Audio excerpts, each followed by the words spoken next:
My name's Kenny Moss. I'm a professional fighter with a record of 3-2. I'm a welterweight fighting out of Winter Haven, Florida with Central Florida MMA and Fitness.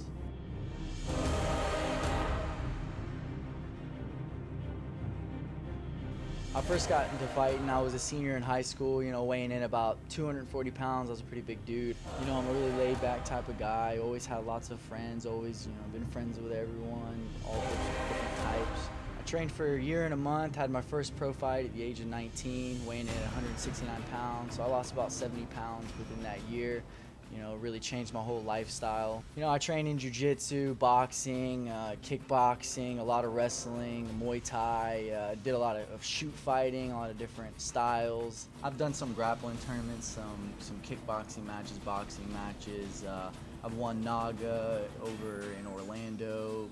After training with James Bennett, cross-training other gyms all around, I've learned a lot about fighting, learned a lot about being a good person, it's all about heart. It's all about having that drive, and you need that to be a fighter, and I believe I have that. I have that mentality and that heart to keep pressing on and keep going to the end, win or loss. I'm definitely in it to win it. I know it ain't gonna be easy, but I'm willing to fight my way to the top.